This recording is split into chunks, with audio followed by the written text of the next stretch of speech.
So Newton's laws of motion. So in the 1600s, roughly around the same time that Newton also invented or formulated the theory of calculus, Sir Isaac Newton proposed three physical principles, okay, that govern or control the physical behavior of an object. So basically, what he discovered is the way that the motion, or just the description of unit one, kinematics, is related to the what? To how the forces externally, again, externally, not internally, are acting on some object. Okay, these are called Newton's laws of motion. Okay, the actual official name for them is laws of motion, not principles of motion, not rules of motion, not suggestions of motion. These are laws of motion. Okay, all physics is eventually more complex applications of these three very basic laws. Sorry, yeah, very basic principles. Just so you know, everyone, just so you know, they work for absolutely any object or any system as long as the system has definitely two distinct features. Number one, okay, let me say it from another perspective. These laws fail, but only in two cases. Case number one, if things get very what? Very, very small. How small? Like what scale do you think? Atoms, yes, atomic scale. For then, Newton's laws actually don't work. They invented what? Does anyone know what was the type of mechanics that they invented? You sometimes hear that word in chemistry. You know, the mechanics that applies to hydrogen and to atoms and to nucleus and so on. Quantum mechanics, thank you. Quantum mechanics was invented basically to replace Newton's laws of motion for the very small. So if the size is atomic scale or microscopic, these fail, and you have to understand quantum mechanics. That's the first case that they fail. The second case is if the particles go very what? Very fast. Then it's not quantum mechanics that you need. It's what? What's the theory that Einstein proposed that actually governed the speed of light? Re- Relativity, exactly. So Newton's laws fail in two cases, for the very small and the very what? Fast. Well, every single thing you're going to apply in this course, and even as a first-year physics student, and if you eventually become an engineer, will always be what? Will always be big and slow. Okay, think about it this way. Big and slow, Newton's laws of motion. Done. That's it. Nothing fails. Okay, so let's start talking about the very first law. So Newton's first law. Okay, so I'm just going to introduce it as a scientific principle, and then we'll talk about what it means. Okay, so what is the statement of Newton's first law? The statement, the official official physical statement of Newton's first law. It says, if the net force, see, that's why you had to learn the net force first. Okay, if the net force on an object, by the way, when you say on an object, you mean by calculating them externally. On it means from the outside. So if the net force on an object is what? Zero. Exact, perfect zero. Not an approximation. Exactly zero. The object maintains or is in a state of either. No other choice. If the net force on object is zero, the object is either in one of two states. It's either at rest, which means stays stationary or not moving. That's the first possibility. The second possibility is moving at constant speed in the same or in a constant direction. Any object with a net force of zero on it is either going to be staying at rest or cruise controlling along the same direction. Always. There's no other choice for what the object state could be if the net force on it is a perfect zero. Okay. In other words, if you combine, if the combination of all external forces on an object is a perfect zero, if the combination of all forces externally on an object is a perfect zero, bless you, which means all forces did what? Canceled each other out, the object is either at rest or in uniform motion. Remember, we did two kinds of motion in unit one. One of them was uniform motion, which is this, just going straight, maintaining my direction and maintaining my speed. Does anyone remember the name of the other motion? Yes, uniform acceleration, which means I'm still going straight, not changing my direction, but what's happening to my speed? Speeding up or slowing down. Well, guess what? We do not actually have uniform acceleration or deceleration for Newton's first law. we have it for, sorry, we have only uniform motion. Okay? So, okay, so for example, right now, all of you, are you moving? So that means on all of you right now, the net force on you is what? Is 0, which means all the forces on, so okay, for example, can you tell me the forces on you right now? Just list all the forces acting on you right now. If I sketch an FBD of you, what forces do I have to put on it? Gravity points down. But you're not falling down, so there must be a what? A support force up. What do you call that? Normal force. So now you have what? You have gravity and normal. Do you have any other applied forces on you? Is someone pushing you? Is someone pulling you? Are you connected to a string or a spring or a cable? So there's no tension. Are you under any friction? No, because you're not. So that means what? Those two forces on you must have a net force of what? Of 0, because you are not moving. Okay?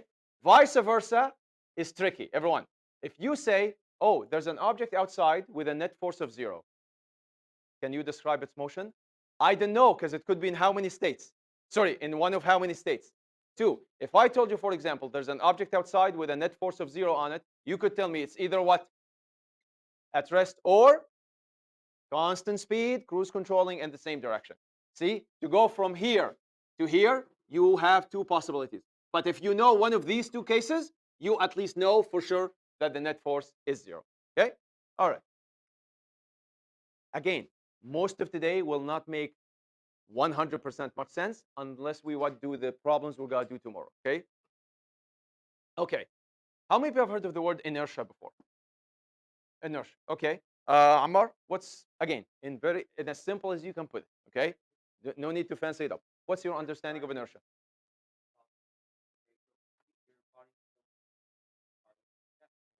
Sorry, say that again. If you're what? Okay, so if you're driving and slam the brakes. Okay. So where's the inertia in there? Uh-huh. Exactly. Perfect. Everyone, inertia is a property of all objects in the universe that has one feature to it, mass. Any object in the universe that has mass has what? Has inertia, okay? What is inertia? Inertia is the what? The object's ability to fight changing what it's doing right now. And that's what Ammar said. Ammar said, if you brake suddenly, do you stop with the car or do you move forward a little bit? That's why you wear a what? You wear a seatbelt, because the seatbelt is supposed to what? Decelerate your motion instead of what? Slamming into the what? Into the steering wheel. So inertia, every object with mass in this universe has what? Has a property called inertia. The only property that the only attribute that the object has to have is it has to have mass. It doesn't matter the size of the object, the dimensions, the color, the charge, the magnetism of it, doesn't matter. It just has to have some mass. So what's the only particle in the universe that doesn't have inertia? Light, because what's the actual particle name? Photon. Photon doesn't have mass, which means it does not have inertia. It interacts through a whole different other set of rules. Okay? The only attribute or feature of the object on which inertia depends is the object's mass. So now the question is, what's the relation between the mass of an object and the inertia? Do you think a massive object, like the bigger, not the bigger, the heavier the mass gets, the lower the inertia gets, or the bigger? Always bigger. If you have more mass, it's harder to both speed something up or slow it down, or even get it to move. Okay? What is inertia? It is defined as follows. Go ahead. So it is the what? It is the ability of the object to resist changes to its current state of either being in motion or at rest. Okay. Why is it important to talk about inertia when you talk about Newton's first law? Because most of you have heard Newton's first law, but not in the way I presented it to you in the first slide. You all probably heard it this way. An object at rest stays what? At rest, unless acted on by an external force to change its state. And an object in motion stays what? in motion with the same speed in the same direction unless it's acted on by a what? By an internal or external force. Always external force. You got it. That's why inertia is important. Inertia makes things keep doing what they're doing, whether it was nothing or something. Okay? So what are examples of inertia? Like, for example, Ammar said. So Ammar said, you're moving, you are attached to the car, but you're not a part of the seat. You're merely just what? Sitting on the seat. So if the whole car stops, the seat stops, right? But what happens to your body? Exactly. Your body wants to what? Keep moving. Okay? Okay. How about everyone? You're at a traffic light, everyone, eyes on me. You're at a traffic light, red, and then it turns green, and you floor it. What happens to your head? Is it really moving back? Your head is not moving back. When you slam the gas, what happens to the rest of your body? It moves what forward because it's pushed by the what? By the seat. What happens to your head? It did not move back. It just what? Stayed where it is. But relative to your body, what does it seem like? It moved back. Okay? Does it make sense? Obviously, you do feel the what? The tension in your what? In your neck muscle. That's why you get like a micro whiplash, effect. Okay? But yeah, it's not your head is moved back. No, the rest of your body moved what? Moved forward. So relative to your body, your head seemed to apparently have moved back. That's why they always say what? If you're driving very fast, you should have something where on the back dashboard of the car. Why? You're driving very fast and you slam the brakes and you have a pair of skates on the dashboard at the back. What's going to happen? The whole car is going to stop. But what about the skates if they're not fastened? What's going to happen to the skates? They're going to what? They're going to stay what? Stay moving. Yeah, that example you will never forget. Okay?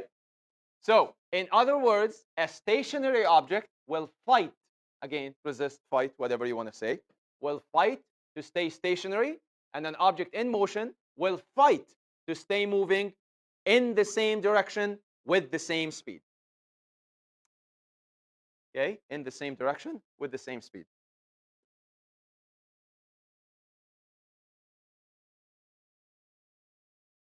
Okay. So let's go to the next slide.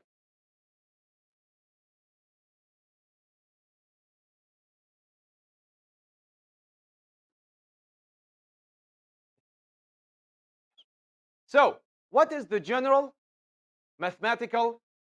Everyone, what did I call this? I call it a mathematical what? Yeah, I didn't call it a mathematical what? Or what?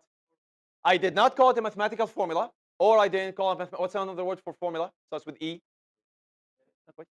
By the way, theory in technically, theory is like a body of what? A body of like theory is basically a statement or a body of statements that what? That means something. Do you see what I mean? So a theory could be an equation or could just be a what? A statement. Like the dual theory of what? Of particles. Particles are both a wave and matter. Do you see what I mean? So it could be a formula or an equation. Why do you think I didn't even call it a formula or equation? I called it a what? I called it a what? Come on, is that really an equation? I mean, technically it is, but does it have any variables or like a linear or a quadratic structure to it? No, this is merely just a what?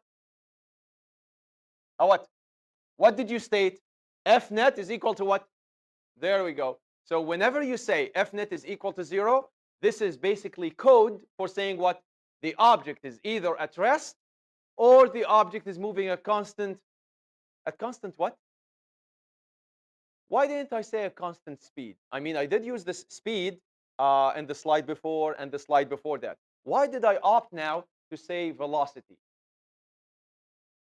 I'll give you a hint because it makes things easier to say. Ahmed. Because velocity is a vector. And when you say a constant vector, that means how many things are constant? Two, magnitude and direction. There you go. So whenever you say constant velocity, you're telling me I'm at constant speed at constant direction. You don't have to tell me both because a vector is made up of always two things. Perfect. Ladies and gentlemen, this equation is the building block of what kind of engineering? Why? Because you hope that civil engineers deal with what kind of structures? Moving or stationary? Stationary as much as what? As much as possible. So you want to piss off a civil engineer? Just tell them, really? I could have just taught you this in 2 minutes instead of 4 years of doing civil engineering. Civil engineering is built, by the way, just so you know, civil engineering is built on 2 equations, really. This and another one. We used to do it in grade 12, not anymore. There's an equation that looks like this. Again, don't copy it.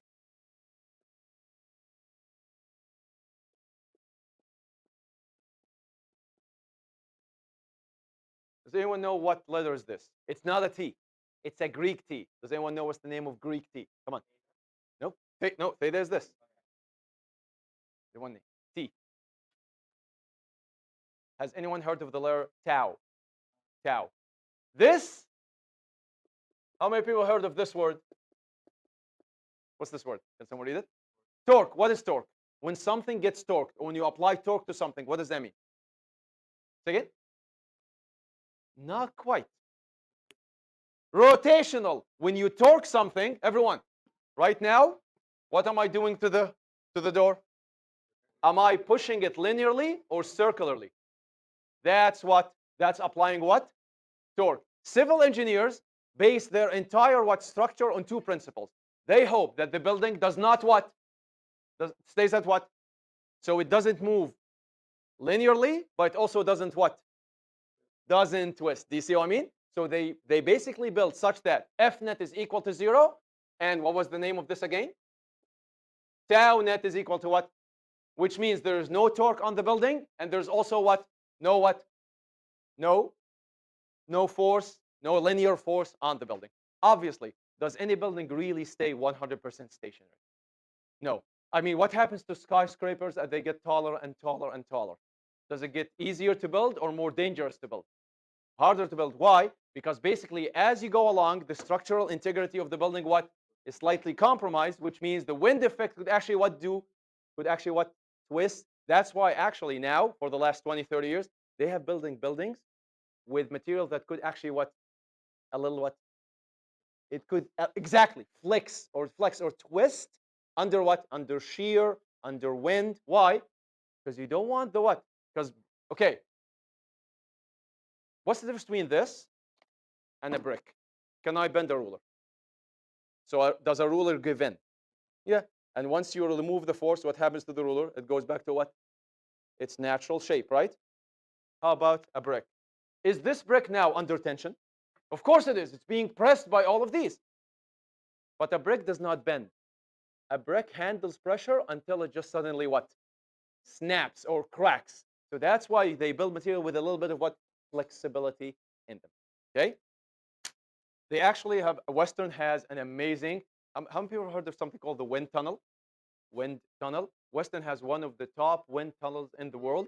They build a scale, they tested the World Trade Center. They actually tested Burj Khalifa in it as well. They build a perfect scale model of the building, and they basically just blow fumes to see how the streamlines are and how the currents of air actually circulate. And they actually can calculate what the force on it and see if the building is going to be structurally like with integrity where at the top levels. Yep. Western has one of the top civil engineering departments in all of Canada, if not in North America, actually, because of that wind tunnel. Okay? All right. So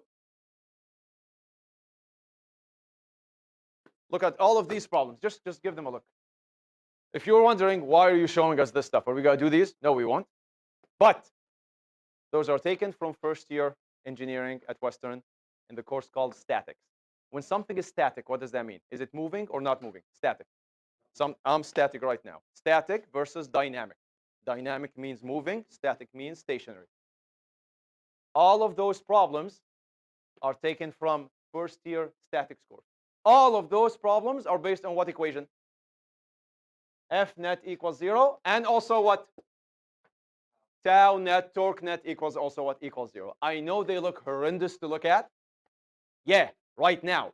Because you've never done 3D analysis of vectors before. Well, guess what? By the end of the calculus and vectors course, you will actually start looking at these and actually understanding, oh, okay, so there's a vector of tension. You know, there's like a force here pointing this way, and there's a force here, and there's a force here. and also what there's a force here holding this whole thing together. Same thing here.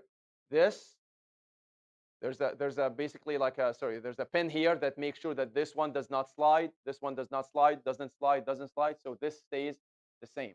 Same thing with this pipe. Same thing with this, what we call a variable load. Trust me, this seems insanely tough now. After first year engineering, we're like, wow, I was actually able to do most of these. Okay. Obviously, we won't do 3D stuff in grade 12, but this will actually be relevant to anyone who does engineering next year. Okay. All right. Let's watch this video. So, all right.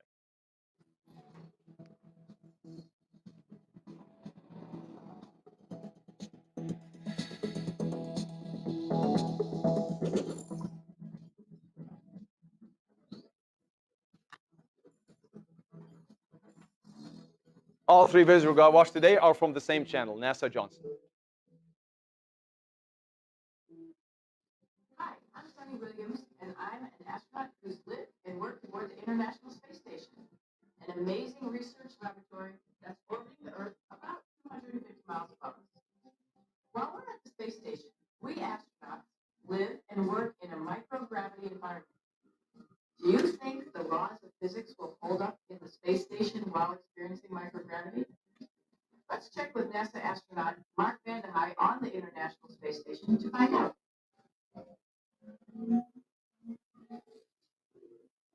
Newton's first law of motion says an object at rest tends to stay at rest unless acted. You see what's going on here? All he did was what? Was just left it, and he just did what? He just removed his hand. But he removed his hand in a way to make sure that he doesn't what? He doesn't drag or what? Or basically what?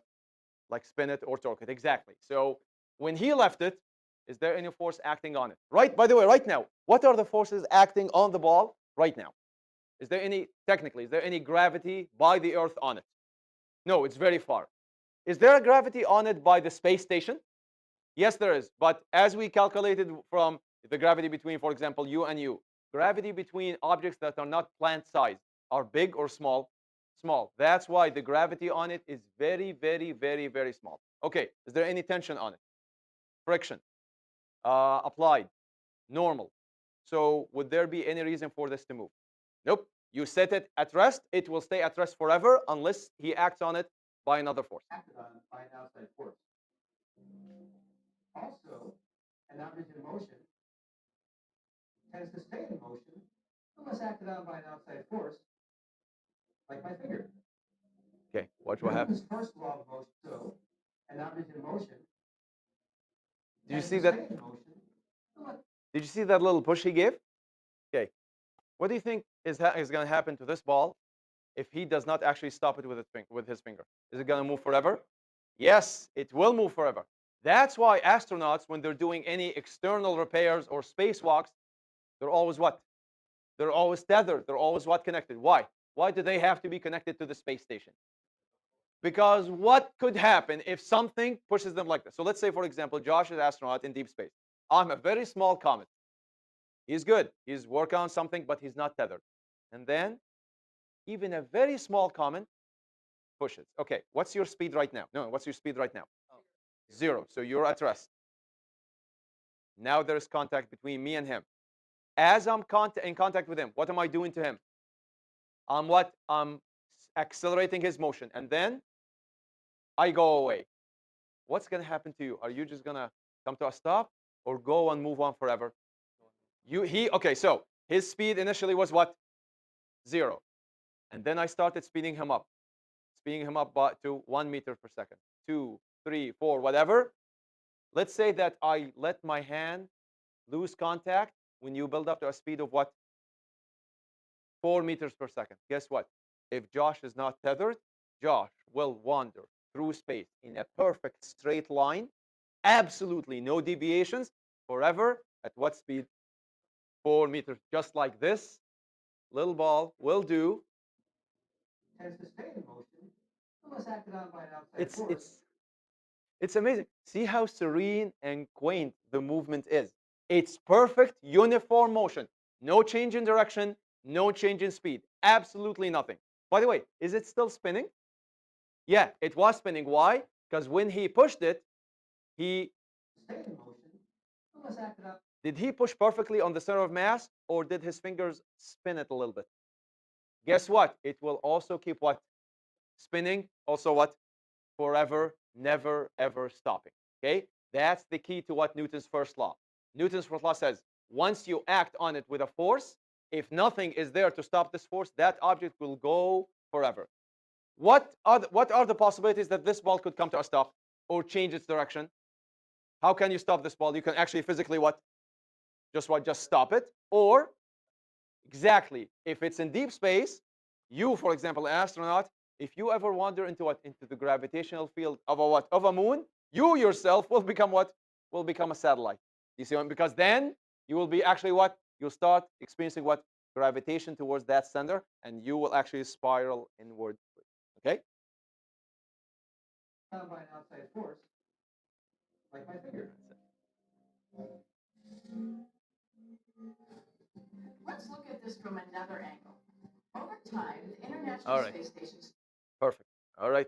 So always remember the principle I just did with Josh. I push. He builds up speed. He has no control. He's not tethered. That means he's going to go on forever. Okay. Newton's what? Second law. Now, can someone remind us again what two cases, only two cases, Newton's first law worked for? Only two. Either perfectly at rest or constant speed like that ball just going through. Now, let's be honest. Is every object in the universe either at rest or cruise controlling? No, most of the time you're either what? Speeding up or you're what? You're turning and changing direction. Well, guess what? All of these cases, Newton's first law fails for. So what did Newton have to invent? A what? A second law. Okay, so what's the statement of Newton's second law? What was the statement of Newton's first law? F net had to equal what? So what's the opposite of equaling 0? Not equaling 0. Yes, as simple as that is. You're right. So if the net force now is not 0, if the net force now is not 0, the object now can exist in not just two states, in actually three. Can someone guess what those three are? I just acted them out to you right now. Speeding up or accelerating, slowing down or decelerating, or change your direction, even if you maintain the same what? The same speed, like when you take a roundabout, for example, and you drive and you set the speedometer on the same value and you just keep turning. That technically is Newton's second law. Because first law is very strict about what? Maintaining the same what? Same direction, yes. So the object could speed up, which means accelerate, slow down, which means decelerate, or change direction. I don't care. You can call it turning, curving, whatever. Okay.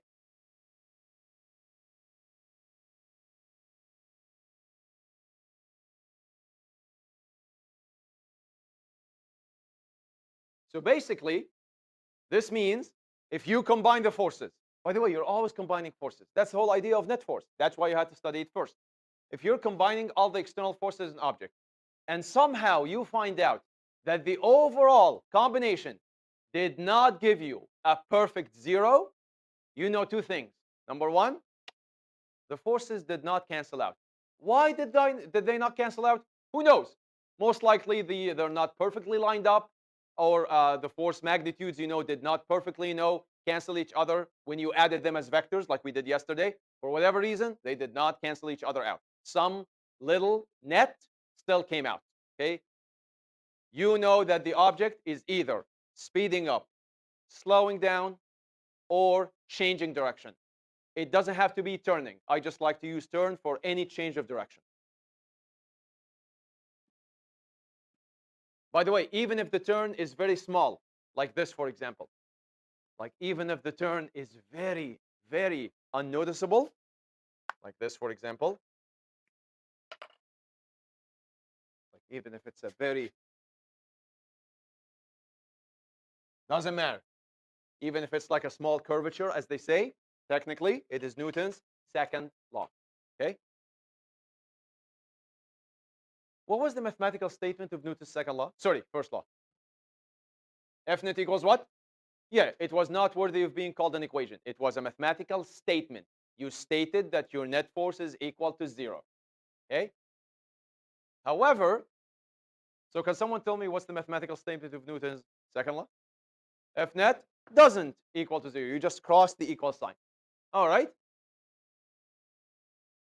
There we go. So if you ever know that an object is accelerating or decelerating or turning, you know that somehow all the forces on it did not perfectly cancel out. And vice versa. If you know that the F net is not 0, you know that your object is in one of these 3 cases. Obviously, it could never be in more than 2 cases at once because it doesn't make sense to accelerate and decelerate at the same time. Okay? Yes, absolutely, 100%. Yes. But yeah, but that usually it's just called what we just cover it under turning, okay? And then we analyze what if it's speeding up while turning or slowing down while turning. So there's a problem with this statement. This doesn't really tell us much about the system. This just tells us one thing. Sorry, 1 second. This only tells us that just says that since the forces do not cancel out, the object has no constant linear motion. Well, physics can't be this ambiguous. I mean, physics is always the subject where you have equations that are so precise and accurate. They calculate like so many things with very good precision. So this can't be all we can do. This can't, F net is not equal to 0 really has no variables or anything to it. So there's got to be another equation. There has to be another equation that is the building block of what? Of Newton's second law. Of Newton's second law. All right? Well, ladies and gentlemen, here it is. Give you 30 seconds to finish copying this.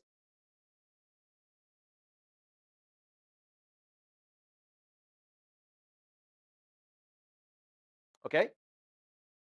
Oh, all right. Okay, let's watch this video now. Actually, let me go to the next slide and then show you.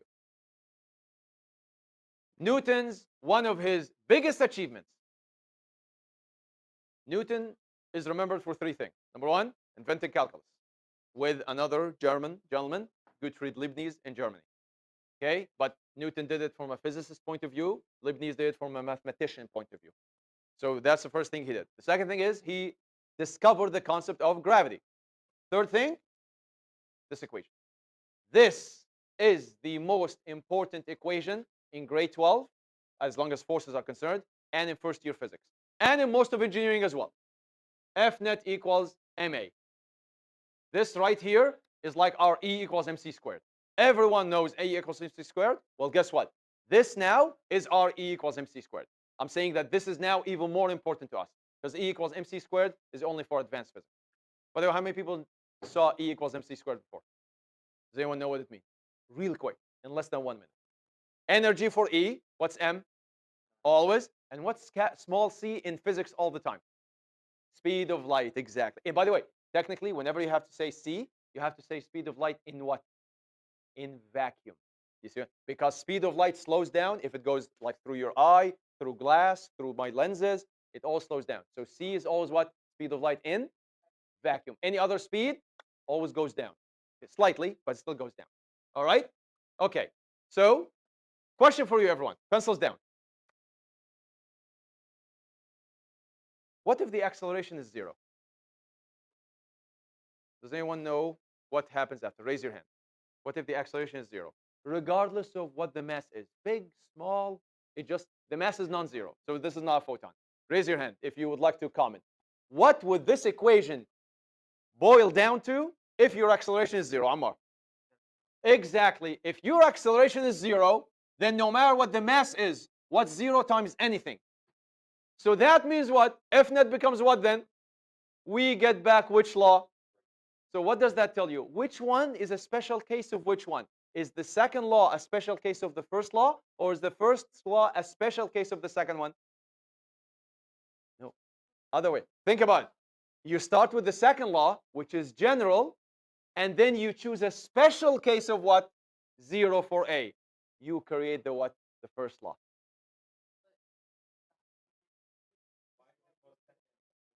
Oh, perfect question. just so you know, historically, Newton did not propose these laws in this order. He actually proposed the what? The third law first.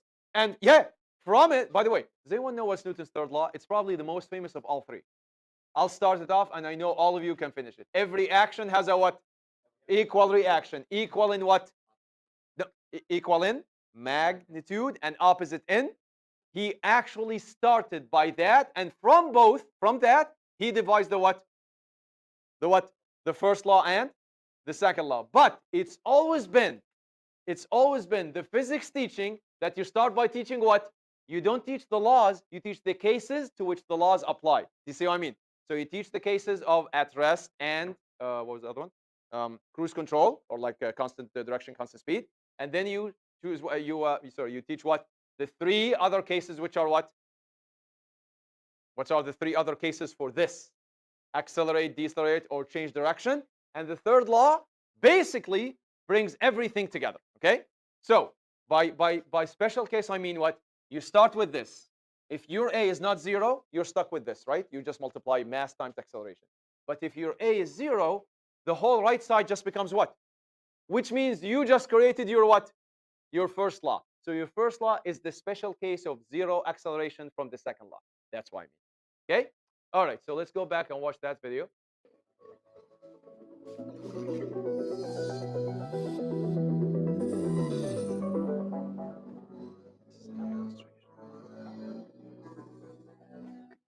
Hello, everyone. I'm astronaut Randy Briskin, living and working for the International Space Station. Now, on the space station, we live in a microgravity lab. You think the laws of physics will hold up? Come on, go find out. Just so you know, everyone, just so you know, every astronaut, 99% of the case, engineers. Seriously. By the way, almost every astronaut has a Wikipedia page.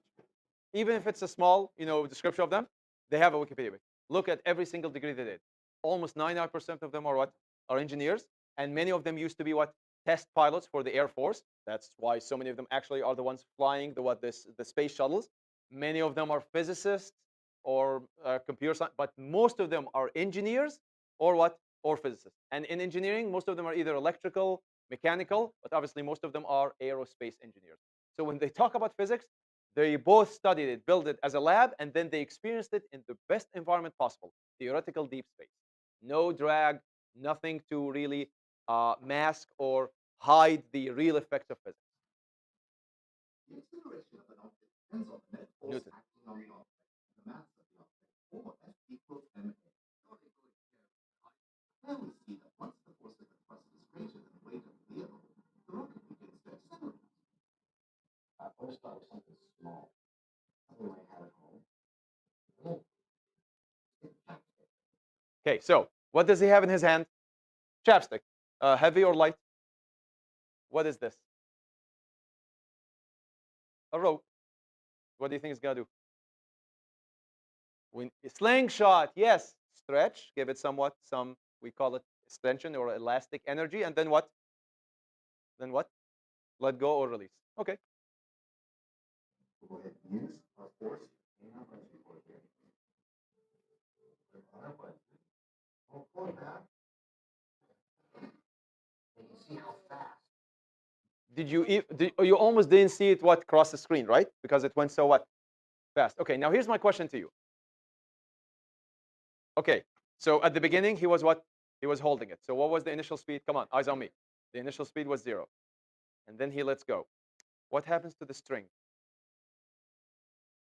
Does it go into more tension or less tension now? Less, because it was already under as much tension as possible, depending on how much you actually pulled it back. And then you let go. So now the tension is being stored or released? Released. Okay. So what's happening to the chapstick? As long as it's touching the string, it's accelerating. And then it leaves the string. Just like Josh was accelerating under my force until he left, until then there was no contact between my hand and him. Once the chapstick leaves the rope or the string, does it keep speeding up, start slowing down, or does it go on forever at the same speed? Again, at the beginning, it was Newton's what? second law because it was accelerating. And then once it left the force, it went back to what? Newton's what? Because it went what? Forever at the exact same speed. Okay? Perfect. All right. You can see how Less than a fast second. It the clears the screen. acceleration is. Okay. Next, we'll try. Okay, before he does it, what do you think is going to happen to this if he still stretches the what? If he still stretches the string by the same amount, which means still applies the same force to this. Does this seem to be lighter or heavier? Okay, everyone. What was the equation again for Newton's law? F net equals what? No, sorry, Newton's. You're right. Newton's second law. Second law. M times A. Okay. Is he subjecting both the chapstick and this little lunar module model to the same force? Good, because, well, we're hoping. Otherwise, you can't make an experiment, right? An experiment has to be fair. Everything has to be subject to the same conditions. So he should what? He should go and stretch it exactly to the same amount. Okay, so that means what? Is this going to change or stay the same? Okay. What happens to the mass between the chapstick and the lunar module, this model? Does it go down or go up? So this thing went up. But if you're trying to multiply m and a to the same number, F net, what should happen to the acceleration once this one leaves the rope or the string? Should it still speed up faster, same acceleration, or now go into a slower acceleration? Because then, if you multiply something that went up by something that went down, could you still potentially generate the same number? Yes. Like when I tell you, give me two numbers that multiply to 100. Go. Two numbers that multiply to 100. Any two numbers you want. Say again. 50 and 2. Good. 50 and 2. Josh, give me two other numbers. Still multiply to 100. Give me any other two numbers. 25 times. What happens to 2 and 4? It went what? Sorry, it went up, which means this one has to what? Exactly. That's the whole idea. If you're trying to produce the same product or same number, you have got to play a balancing game. So Spaceship. We won't mass it. You can feel that because as you move it, you can feel it. The kind of force, the extra force you push with your hand. Our spaceship on our launcher here. Stands by. took longer or shorter time? Longer time, which means because it wasn't moving as fast. Okay, look what is good. Same amount of force. Smaller, less massive object. These accelerations faster. This is the biggest and most massive thing we have. Let's see how the acceleration is Mattress or something. Okay. Again, he has to. Same amount. Yes. Force. Here we go. Very big mass, very small what? Yeah, not speed, acceleration. But it also builds up to what? A smaller speed by the time it what? It clears the string. Now I'm going to send it back to Earth. Perfect. Nice. Okay, let's just talk about one more. Let's save Newton's third law for tomorrow. But let's just talk about one. Okay, so this was the rule or the law. Okay, so everyone, you don't have to copy this. Okay, just let's read this together. So what exactly does F net equals ma mean? Okay, it simply means that if you want to know the net force on an object, acting on an object from outside, you could either do one of two things. One of them we did yesterday. What did we do yesterday in the two worksheets? What did we do to a bunch of forces? We added them up as scalars or as vectors? Nope. Okay, you know what? You're not totally incorrect. Technically, when I added just the what?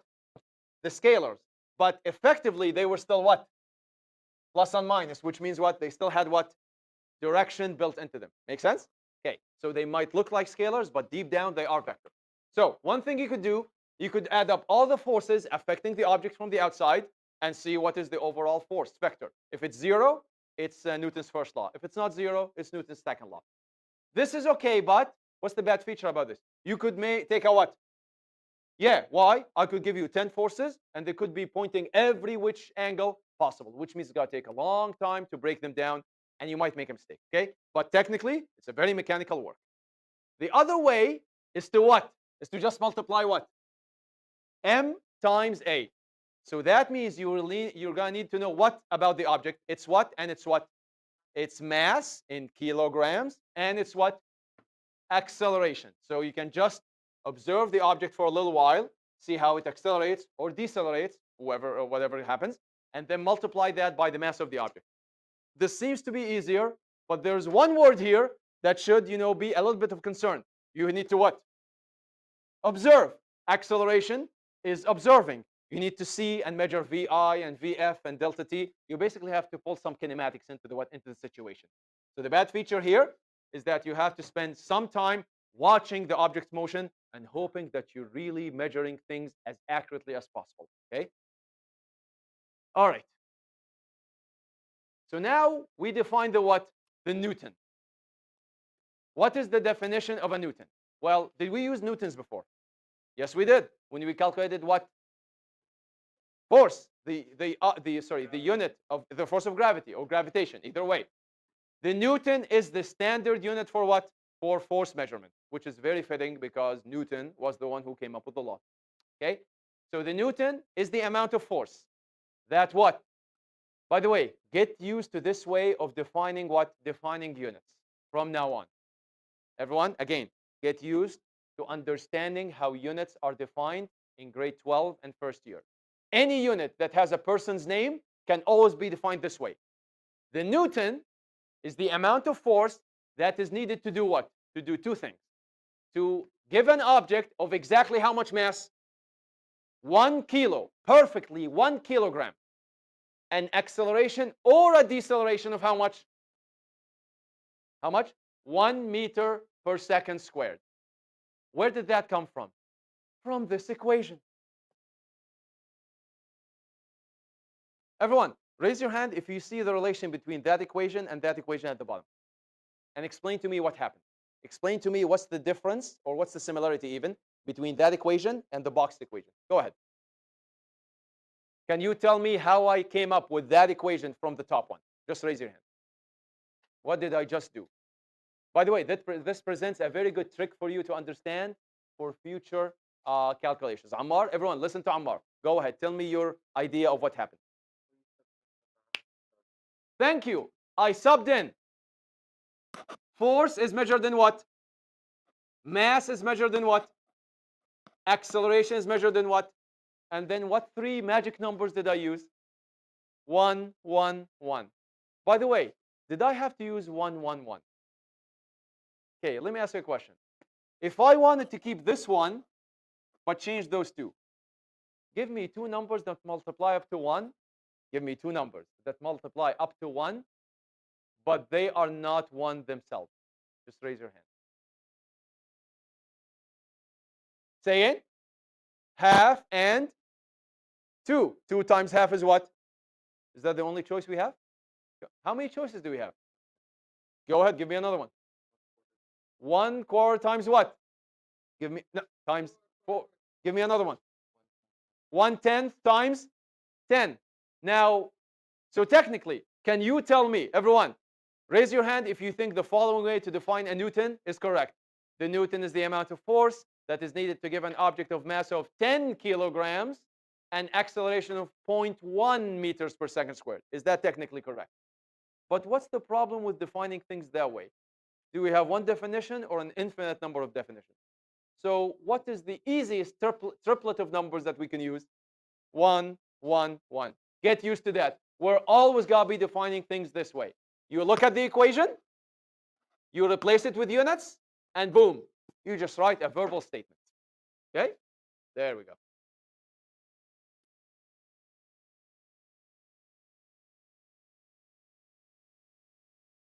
Okay? Go ahead, everyone. Write that down. Yes, that statement and that statement are exactly the same. This is just the mathematical way of saying it. This is the word way of saying it. Yes. So remember, technically, you can, as long as your mass goes up, your acceleration has to what? And if your mass goes down, your acceleration has to go up. Remember that space demonstration right there. Perfect. Okay, so what is the statement of Newton's third law? It's probably the most famous of the three. Every action has a what? Has a reaction that has two properties. What? Equal in magnitude, but perfectly opposite in direction. So that also gives you the vector nature of forces as well. Okay, so for every force in this universe applied by somebody on another body, there is a reaction force that is opposite in direction and equal in magnitude. Or you could say the other way, equal in magnitude and opposite in direction. Doesn't matter, those two conditions have to exist. Okay? So for every force, there's a reaction force that is opposite in direction and equal in magnitude. Okay? So basically, what does this mean? Okay? Again, I'm going to show you videos and animations to actually explain what that is. So, first of all, the most important thing for third law is that you always need how many distinct objects? Two, because one of them has to be pushing or pulling, neutral word acting on the other. So whenever there are two distinct objects in contact, they have to be in contact. With one of them, call it object A, physically pushing on the other, call it object B, it is indeed as well valid that object B is what? Acting, reacting. So object B is reacting by pushing back on object A with the what? With the exact same force. In what though? In magnitude, but it's what?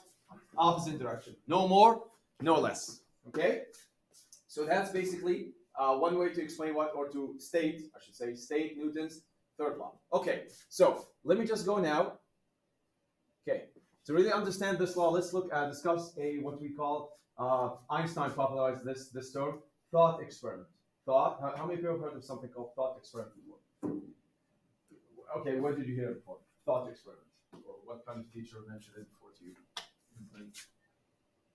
Have we been doing thought experiments so far? Yeah, almost every single day, right? Like when we go to theoretically deep space, that's called a thought experiment. Why did Einstein actually popularize this term?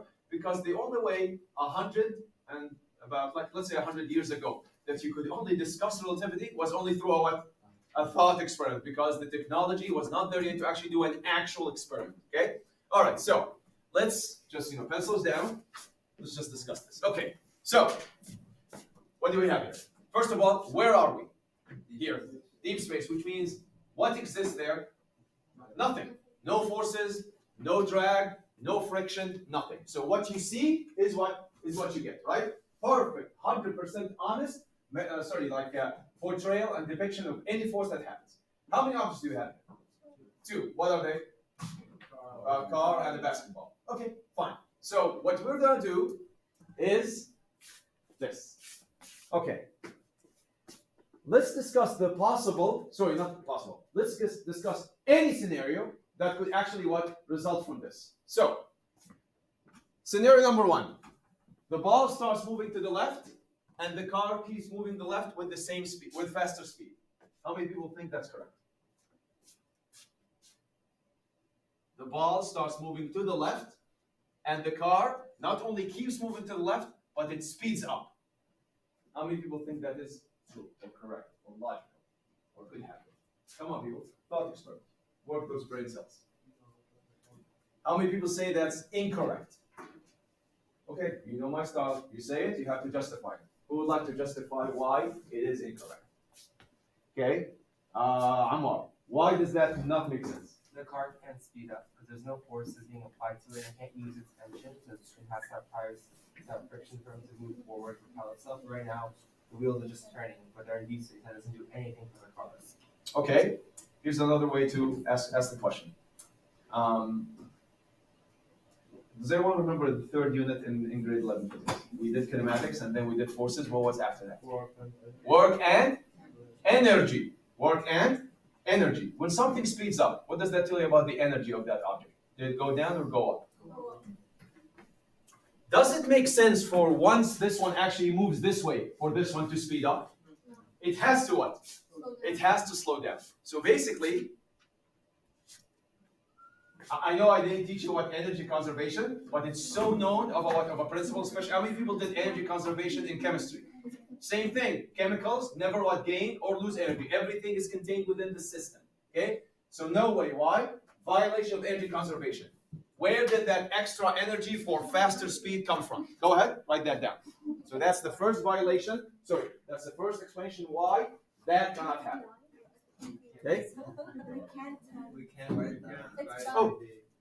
Sorry? Like, it's black, so we can't write, it doesn't show up. Oh, I thought you printed it like as light gray. Okay, sorry, write it. Sure. Okay, yeah. So what's up? You know what?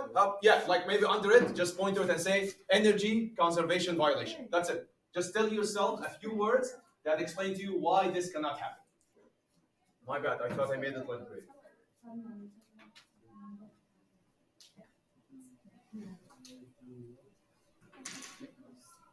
Okay, scenario number 2. What's number 2? That can't happen. Impossible. Number 2, the ball starts moving to the right, and the car also what bounces and goes to the right. Is that possible? So, it is possible that both of them go to the right? Oh, both of them. That's the thing. Both of them suddenly go to the right. Can that ever happen? No way. At least one object has to move where? To the left. Because of the what? Because of the force applied by the what? By the car on the what? On the basketball. Okay? And by the way, how can you start with a system? How can you start with a system? Or how you can have a system that starts with at least one thing going what? Which way? Left, and have everything then go what? Right. Can't be. It's impossible. Okay? So, that makes no sense. How could a purely left side motion suddenly turn into right side motion? Okay? So you can say, for example, impossible. Directions can't flip like that, especially all directions.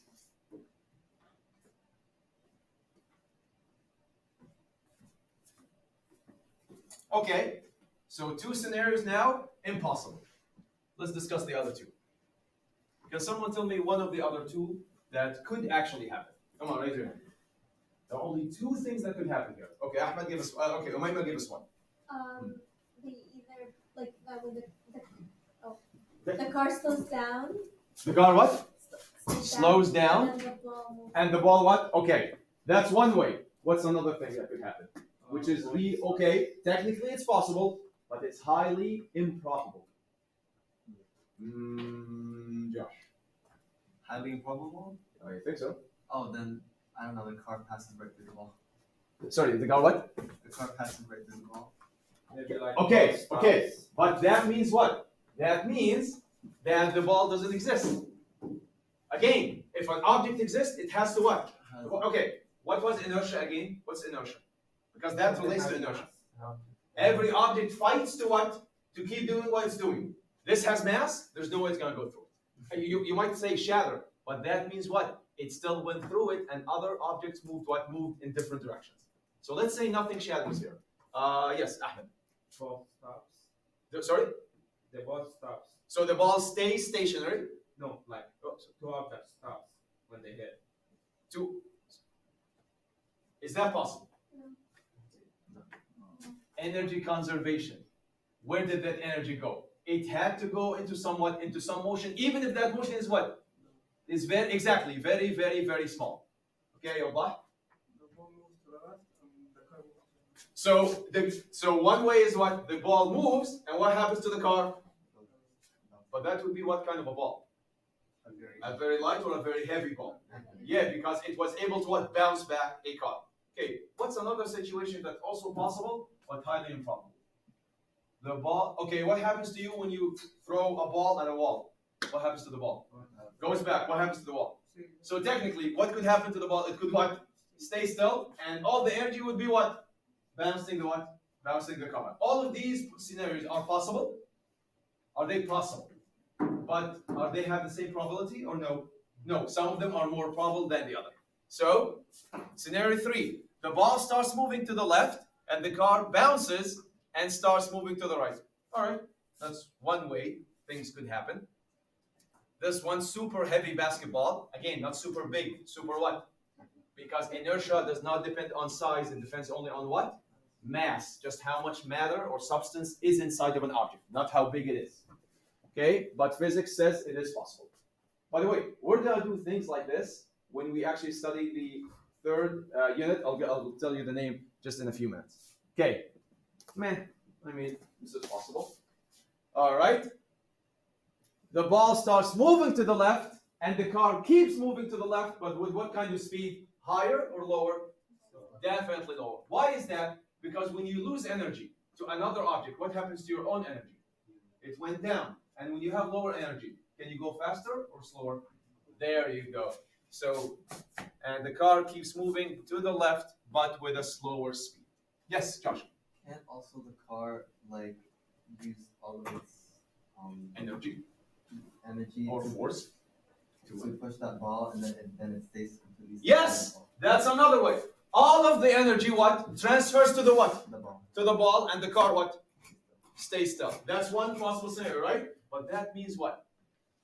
Okay, we're going to talk about collisions. We're going to talk about perfect collisions and imperfect collision. The one you just mentioned is that's a perfect collision because all of the energy purely 100% transferred to what? To the second stationary object. You're right, 100%. Technically, all of those are possible, but with higher probability for some of them. Awesome. This is the most likely thing that is going to happen. Thumbs up. Okay? All right.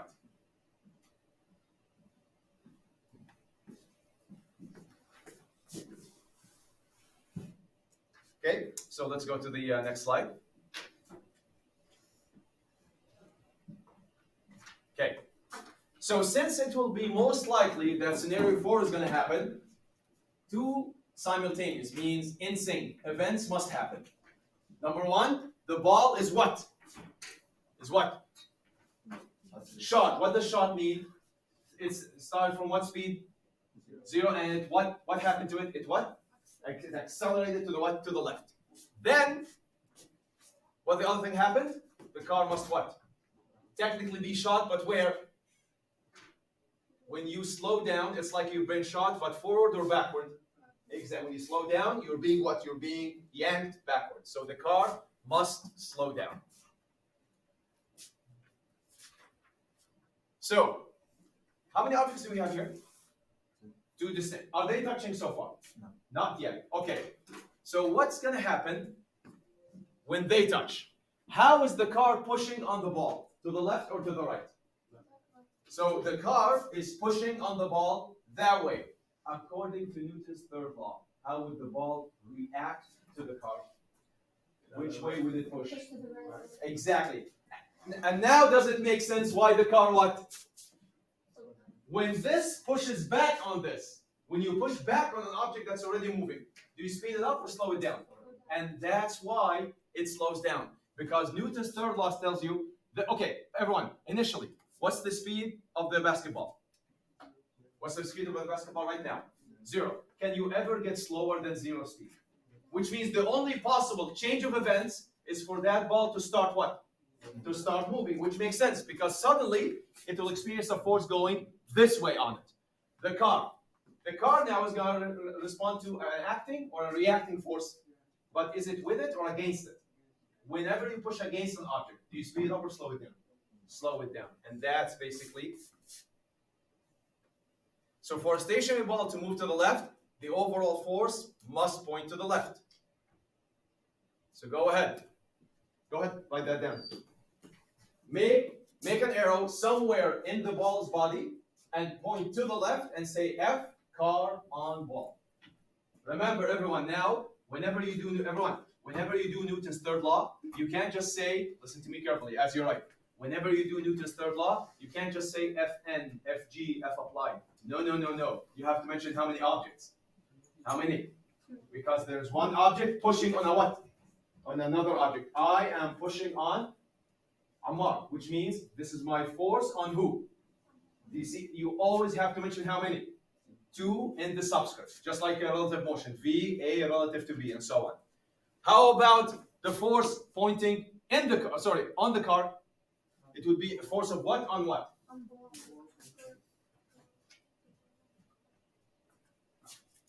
Do you see how I sketched the forces? Did I sketch them technically coming out of the exact same vertical line? Yes. Technically, they should be both pointing from the same point of what? From the same point of contact, technically. But what did we say about vectors? As long as you move vectors, but you don't change their what? Their direction or magnitude, you can place vectors any way you want on a what? On a 2D or a 3D grid. Remember about this, by the way, this is a very important and helpful principle in vectors. As long as you move vectors anywhere you want, but you keep what to each vector? It's what? Magnitude and direction. You can place the vectors any way you want because you can bring them back again to what? To be tail to tail. Just like when we did all of these vector addition decomposition stuff. Okay? Yes. All right? Good? So, here's a very interesting thing. Everyone, pencils down. The law says what? Every action has a what? Opposite direction, but what? Equal in magnitude. What does that mean? It's very counterintuitive, but that means, God forbid, someone gets hit by a car. What did they also do to the car? They pushed it back with the what? With the same amount of force. Do you see what I mean here? Mike Tyson hits you in the face. Guess what? Your face hits Mike Tyson in the fist back with the same amount of force. But who got more damage? Your face. Now my question to you is this. A car hits someone. Both of them are pushing against each other with the same what? With the same amount of force. Then how come the person flies away and the car it slows down but barely, just like this situation? What's the reason here? Raise your hand. Wallah. Because it's what? Remember inertia? Which one is easier to change the state of? The car or the basketball? Why? Because the basketball has smaller what? Smaller mass. Smaller mass means what? Smaller what? Inertia, which means what? Is it going to fight more or less to change? It's going to fight less, which means it's easier for this one to what? To what? To shoot this way, but it's harder for this one to what? Shoot this way. So what happens to this one? It just what? Slows down. What would happen, everyone? What would happen if the car and the ball have the same mass? Huh? What's the possibility? Right? Why? Because the same effect on this one should be the what? The same effect on this one. Remember yesterday when the astronaut did the slingshot? When he actually, retracted the string and what happened? Now, did he use the same object 3 times? Do you remember what was the first object he used? Chapstick, which is very what? Good. You said light, not what? Not small. Perfect. What was the next object he used? No. Like a little metal, like module, which was heavier than the what? Than the chopstick. What happened to it as it moved? Did it spring as fast or slower? Because it has a bigger what? Bigger mass, bigger inertia, which means the force effect on it is what? How about the big mattress, I think, that they pushed after? What happened to it? When the force pushed it, it was moving very slowly because the mass is what? So it did not want to speed up as much as the first 2 objects. Is it making sense now? So I know it's so counterintuitive. How could I push back on the grill of a car hitting me with the same amount of force? Oh, you were pushing. But because you have a smaller mass, you experience more what? More what? More. Change in speed is called what?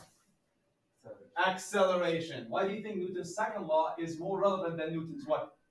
First law? Because mostly things what? When they actually have a force on them, what happens to them? They accelerate or decelerate or turn or switch direction. Exactly. All right. Okay, let's watch this video right here. It's already queued up.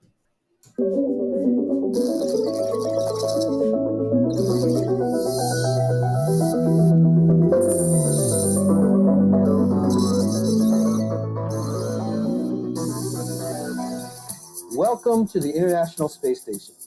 I'm NASA astronaut Mark Vande Hei. Today, we're going to talk about Newton's third law. How do you think it will hold up in microgravity? For every action, there is an Actually, in microgravity, it holds up perfectly, right? Because because there's nothing else masking its own effect. Call an opposite reaction. This means that in every interaction between two objects, there are a pair of opposite forces acting on each object at the same time. A force pair. You can see that there are many examples on Earth.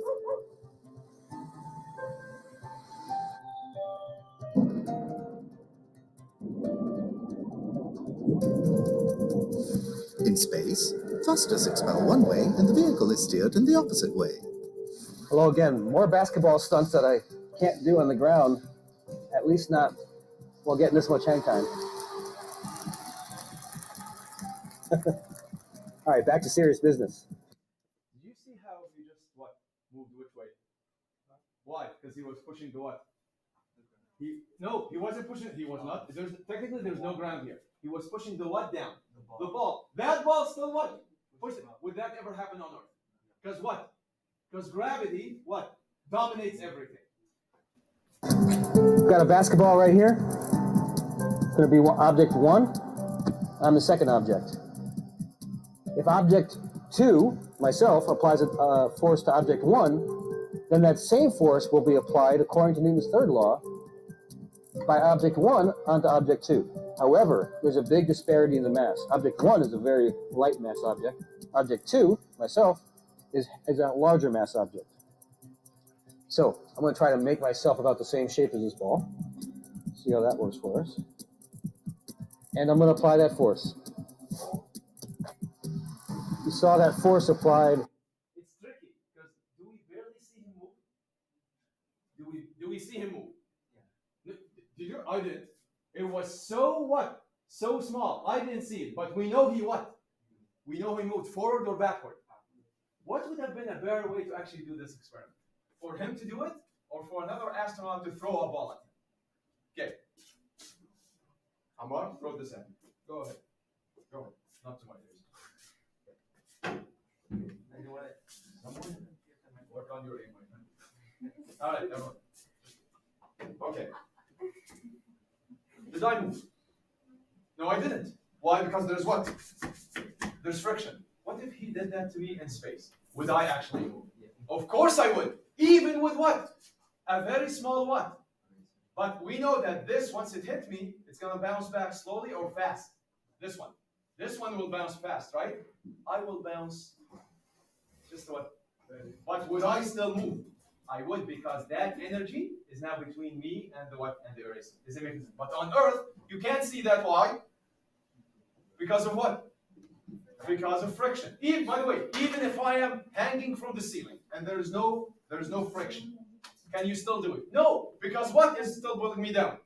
Gravity. Gravity masks everything. That's why we need to go theoretical base space. Yes. Can you just tell a person? Say again? Like if you Oh, did you see that video before? Because that's exactly what he's got to do right now. Oh. Yep. Look, everyone. See, the ball made it accelerate quite a bit. It really didn't accelerate me much at all. Newton's third law again, but this time we're going to use two similarly massed objects. Joe and I have about the same mass. So Joe, get into a ball. I'll do the same. I'm going to face you this way so that I don't throw you into something. I know they're astronauts and geniuses, but Joe seems a bit too terrified for this experiment. Like he's going like, hello. Can't see. Now I'm going to get into a ball behind Joe, and I'm going to apply a force to him. He pushed, he got pushed. Right? With the exact same amount. Notice that when I applied a force to Joe, The only way they would both bounce with the same acceleration is if they both have the exact same what? Mass. But depending on who is what, if someone is heavier, they bounce back what? Faster or slower? Slower. Why? Because mass goes up, acceleration goes down. It's both a ramification or a consequence of Newton's second law, F net equals ma, or Newton's third law. Same thing. Joe, it accelerated Joe away from me, but I got accelerated away from him as well, because the force applied to Joe ended up being the same force that was applied to me. Now you've seen Newton's third law in space. Okay, so now you don't have this animation, I think. You have the car, I guess. Yes, you have the car. Okay, so what you have is. Oh, okay, sorry. So go ahead and let's do this this slide. So this is the what? This is how technically this is the equation of Newton's third law.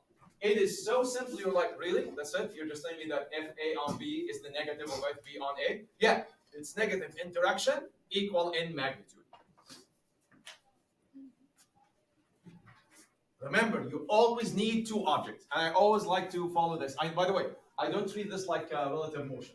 Relative motion, we used to say VAB, AC, BC. No, here, I actually explicitly say A on B, B on A. That's why Newton's third law is called the force pair law. Force pair, because you always need what? You always need a pair of objects, which means you'll always be doing a pair of forces.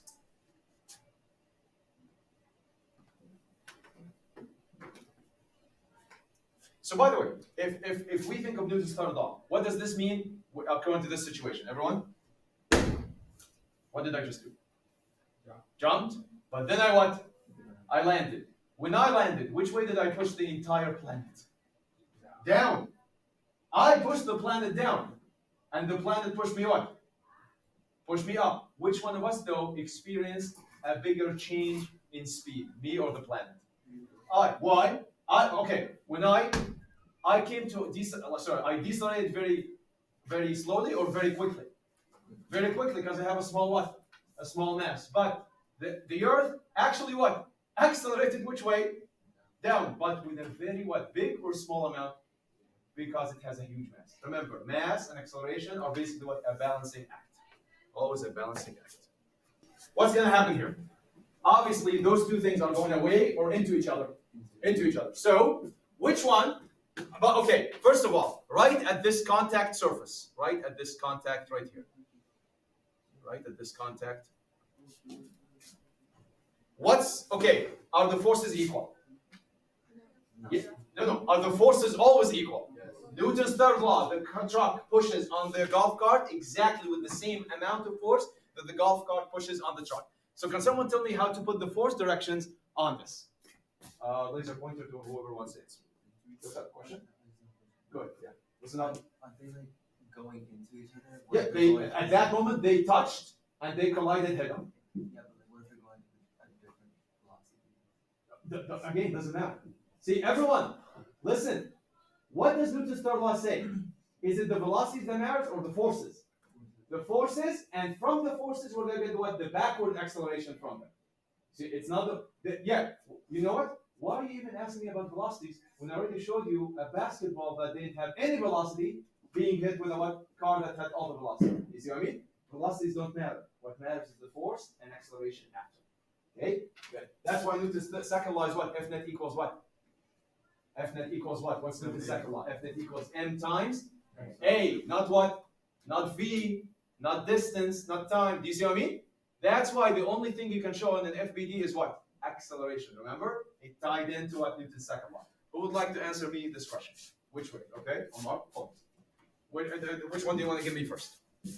So the truck. The truck? From this line. Yes, sure. It'd be force on a car on a truck would go that way. Okay, so everyone go ahead. So force. Again, technically everything should be at the contact point, but it just gotta be way too busy here, so I'm just gonna say the direction. So this would be Force of car on truck. Oh, actually, do you think we can put that force here, everyone? Like here on the truck itself? I mean, but, Yep. yeah. Yeah, because technically that force is acting on the truck by the what? By the cart. So go ahead. By the way, you can do it here, you can do it here, up to you. But here it might look like friction. So here it would be what? F. This would be the what on what? The car. The cart on the truck.